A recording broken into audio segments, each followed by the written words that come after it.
श्री परमात्मने नमः। ओम नमो भगवते वासुदेवाय। श्रीमद्भागवत नवम स्कंध प्रथम अध्याय। नारायणं नमस्कृत्यं नरं चैव नरोत्तमं देवीं सरस्वतीं व्यासं ततो जयमुदीरयेत्। मूकं करोति वाचालं पङ्गुं लङ्घयते गिरिं यत्कृपातमहं वन्दे परमानन्दमाधवम्। निगमकल्पतरोर्गलितं फलं सुखमुखादमृतद्रवसंयुतं पिबत भागवतरसमालयं मुहुरहो ऋषिको भुवि भावुकाः। मुहुरः रसिको भुवि भावुकाः। ओम श्री परमात्मने नमः। नवम स्कंध प्रथम अध्याय। आनंदे अभिमन्युसुत शुणीन गोविंद चरित। व्यास कुमार मुख चाहि बोलई शिरे कर देई। परीक्षित उवाच भूमुनि मन्वंतर कथा कहिल सकल व्यवस्था। जे मन्वंतरे जे बादेही धर्म रक्षणे भावग्राही। अनंत जाहार महिमा के जानी पारे गुण सीमा। तुम्भे कहिल मुनि गणे विष्णुर महिमा प्रमाणे। द्रविड़ेश्वर सत्यव्रत सेराज ऋषि दैवत। अतीत कल्पांतरे थिला भावे से विष्णु को भेटिला। नित्य गोविंद पाद ध्याई विष्णुर तहु शिक्षा पाई।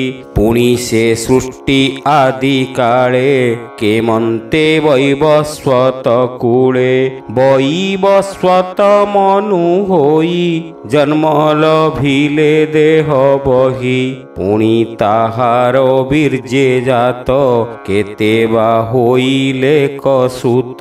इक्ष्वाकु आदि जेते सुते राजा होइले ए जगते। एणु आदित्य कूले जेते कहिबा वंशानुचरिते। काहार वंशे केबा होई ए भूमि तले देह बही। जेबा चरित कले जेते भूमुनि कह मो अग्रते। मोते ए संकट उद्धर मुतुंभ चरणे किंकर। भूत भविष्य वर्तमाने संपूर्ण वंशानुकीर्तने। एबे जगते कला जाहा कहिबा मोते जेबे दया। सुत उवाच एमंते ऋषि गण मध्ये उत्तरा सुत अनुवादे। शुणी आनंदे कृतकृत्य कहन्ति व्यासंकर सुत। शुक उवाच शुण हे नृप परीक्षित आदित्य वंशर चरित। हरि महिमा अप्रमित केबा कथने समरथ। संक्षेपे कहिबई तोते मुजोग बळे जाने जेते।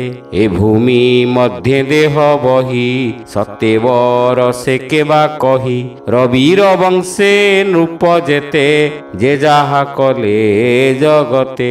भकत शिष्य एहा कही एबे तु शुण मन देई। जेबा ओ पूजे जार अंशे वैवस्वत मनु वंशे। शुण पांडव चूड़ामणि प्रलय काले वेदवाणी। जे हरि अनादि कारण जगत आत्मा नारायण। ପୂର୍ବେ ଯେ ସଂସାର ସଂହରି ଜଳେ ଅନନ୍ତ ଶଯ୍ୟା କରି ନିବିଡ଼ ଅନ୍ଧାରେ ଶୋଇଲେ ତାହାକୁ କେହି ନ ଦେଖିଲେ ସେ ପୁଣି ପ୍ରଳୟର ଅନ୍ତେ ଉଭାନେ ଶୋଏ ଅନାୟତେ ତା ନାଭି କମଳୁ ପ୍ରକାଶ ହୋଇଲା ହିରଣ୍ମୟ କୋଶ ସୁବର୍ଣ୍ଣମୟ ଦିବ୍ୟ ରୂପୀ ଉଠିଲା ମହାଜଳ ବ୍ୟାପୀ ସେ ପଦ୍ମକୋଷୁ ବ୍ରହ୍ମା ଜାତ ଯାର ଶରୀରୁ ଏ ଜଗତ ଭୂମି ଭିଆଇ ଯୋଗ ବଳେ ବସିଲା ସମାଧି ନିଶ୍ଚଳେ ବ୍ରହ୍ମାର ମନରୁ ବାହାର ହୋଇଲା ମରିଚି କୁମର କଶ୍ୟପ ତାର ତହୁଁ ଜାତ ଯାର ମହିମା ଅପ୍ରମିତ ଦକ୍ଷ ଦୁହିତା ବିଭା କଲା ତା ତହୁଁ ସୂର୍ଯ୍ୟ ଉପୁଜିଲା ସୂର୍ଯ୍ୟର ପତ୍ନୀ ସଂଜ୍ଞା ନାମ ଅତି ସୁନ୍ଦର ଅନୁପମ ତାର ଉଦରୁ ଦିବ୍ୟତନୁ ହୋଇଲା ଶ୍ରାଦ୍ଧ ଦେବ ମନୁ ସେ ପୁଣି ଶ୍ରଦ୍ଧା କନ୍ୟା ଗର୍ଭେ ଦଶ କୁମର କଲା ଭାବେ ରୂପେ ଶୋଭିତ ଅନୁପମ ଶୁଣ ହେ ତାହାଙ୍କର ନାମ ଇକ୍ଷ୍ୱାକୁ ନୃପପୁତ୍ର ବେନି ସର୍ଯାତି ଦିଷ୍ଟ ଧୃଷ୍ଟ ଘେନି ପୁଣି କରୁଷ ନରିଷ୍ୟନ୍ତ ପୃଷଧ୍ରନଭଗ ଉଦିତ ହୋଇଲେ ପୁଣି କବି ଆଦି ଏ ରୂପେ ଦଶ ଯେ ପ୍ରସିଦ୍ଧି ସେ ଶ୍ରାଦ୍ଧ ଦେବ ପୁତ୍ର ଅର୍ଥେ ବିଚାରି ବଶିଷ୍ଠ ସଙ୍ଗତେ ମିତ୍ରାବରୁଣ ଅଥେ ଇଷ୍ଟି ଆରମ୍ଭ କଲା ପୁତ୍ର କଷ୍ଟି ଏମନ୍ତେ ତାର ଶ୍ରଦ୍ଧା ନାରୀ ବଶିଷ୍ଠ ସଙ୍ଗତେ ବିଚାରି ବୋଲଇ ମୁହିଁ ପୟୋବ୍ରତା ଯେମନ୍ତେ ହୋଇ ବଦୁହିତା ସେ ଅର୍ଥେ ତୁମେ ଯଜ୍ଞ କର ସେ ବଇ ଚରଣେ ତୁମ୍ଭର ତା ଶୁଣି କୁଶ କେତୁ ବଳା ବିପ୍ରଙ୍କ ସଙ୍ଗେ ବିଚାରିଲା ଆହୁତି ଦେଲା ଅପ୍ରମିତ ଏମନ୍ତେ କନ୍ୟା ହେଲା ଜାତ ତା ରୂପ ଜଗତ ମୋହିଲା ତାହାକୁ ଇଳା ନାମ ଦେଲା ରାତ୍ରେ ସେ କନ୍ୟା ରୂପ ଦେଖି ସେ ମନୁଶୟନ ଉପେକ୍ଷୀ ବୋଲଇ ବିପ୍ରଙ୍କୁ ଅନାଇ ଏମନ୍ତ ଦେଖିଲା ତ ନାହିଁ ତୁମ୍ଭେ ସକଳ ବ୍ରହ୍ମ ବେତା ଏ କର୍ମ ଅସମ୍ଭବ କଥା ବ୍ରାହ୍ମଣ କର୍ମ ତନୁ ହଇ ଏମନ୍ତ କଲ କିସ ପାଇଁ ତୁମ୍ଭେ ଯେ ନିଜ ତପୋ ବଳେ ଦଗ୍ଧ କଳୁଷ ଏ ଶୟଳେ ସଂକଳ୍ପ ହୋଇଲା ଅନ୍ୟଥା ଏ ବଡ଼ ଅସମ୍ଭବ କଥା ଅଜ୍ଞାନୀ ଜନଙ୍କର ମତ ମୋର ସଂକଳ୍ପ ବିପରୀତ ଏମନ୍ତେ ମନୁଙ୍କ ନିକଟେ ବଶିଷ୍ଠ ମିଳି ଯଜ୍ଞ ବାଟେ ହୋ ତାଙ୍କ ବ୍ୟଭିଚାର ଜାଣି ମନୁଙ୍କୁ କହନ୍ତି ଯେ ମୁନି ତୋହର ନିଜ ନାରୀ ବୋଲେ ଦୁହିତା ଅର୍ଥେ ଯଜ୍ଞ କଲେ ମୁଁ ଏବେ ସାଧିବି ତୋ ଅର୍ଥେ କହିବି ବିଷ୍ଣୁଙ୍କ ଗ୍ରତେ ଯେମନ୍ତେ ଏକ କନ୍ୟା ତୋହର ହୋଏ ପୁରୁଷ କଳେବର ଏମନ୍ତ କହି ମହାଜତି ବିଷ୍ଣୁଙ୍କୁ କଲେ ଦିବ୍ୟ ସ୍ତୁତି ବଶିଷ୍ଠ ସ୍ତୁତି ବାକ୍ୟ ଶୁଣି ତକ୍ଷଣେ ପ୍ରଭୁ ଚକ୍ର ପାଣି ଇଳା କନ୍ୟାକୁ ବିଷ୍ଣୁ ଚାହିଁ ବୋଇଲେ ପୁତ୍ର ହୁଅ ତୁହି ତକ୍ଷଣେ ପୁରୁଷ ହୋଇଲା ସୁଦ୍ୟୁମ୍ନ ନାମ ତାର ହେଲା ନିଜ ଭୁବନେ ଗଲେ ହରି ଏବେ ହୋ ଶୁଣ ଦଣ୍ଡଧାରୀ ଦେବଙ୍କ ବଚନ ସ୍ୱଭାବ କେ ତାହା ଅନ୍ୟଥା କରିବ ଶୁଣ ରାଜନ ଶୁଦ୍ଧ ମନେ ସେ ମନୁ ପୁତ୍ର ଏକ ଦିନେ ମୃଗୟା ଅର୍ଥେ ଘୋର ବନେ ପଶିଲା ହର ଶୀତ ମନେ ଧନୁ କମାଣ ଧରି କରେ ବସିଲା ଅଶ୍ୱର ଉପରେ ସେବକ ବଳ ତାର ଯେତେ ଧାଇଁଲେ ଅଶ୍ୱ ପୃଷ୍ଠଗତେ ନାନା ଆୟୁଧ କରେ ଧରି ପଶୁ ଖୋଜନ୍ତି ବନେ ହେରି ଗିରି କାନନେ ଲତା କୁଞ୍ଜେ ଖୋଜି ଅନେକ ବୃକ୍ଷ ପୁଞ୍ଜେ ମୃଗ ନ ଦେଖି ଘୋର ବନେ ପଶିଲେ ଉତ୍ତର କାନନେ ମେରୁ ନିକଟେ ଖେଦ ମନେ ମିଳିଲେ ସୁକୁମାର ବନେ ଯେ ବନେ ଭୂଷୂଳଧାରୀ ସଙ୍ଗତେ ଘେନି ନିଜ ନାରୀ ନିରତେ ପୀଡ଼ିତ ମଦନେ ଗୌରୀ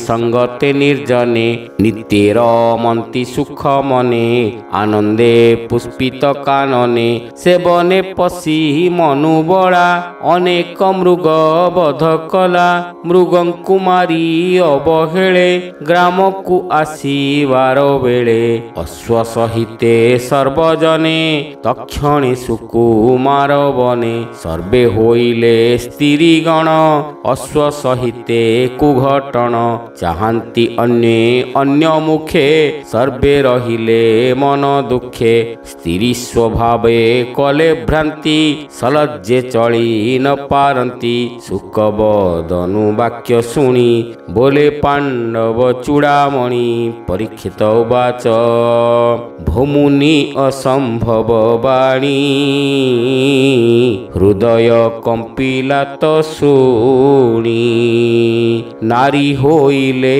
କିସ ଅର୍ଥେ একথা কহ মো অগ্রতে সুদ্যুম্ন মনুর নন্দন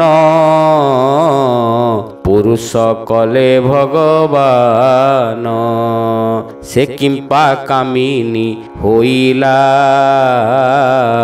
অশ্ব সহিতে মনুবলা কিয় বাবনে থিলা দোষ কিবা শঙ্কর কলে রোষ কিম্পা হইলে স্ত্রী দেহ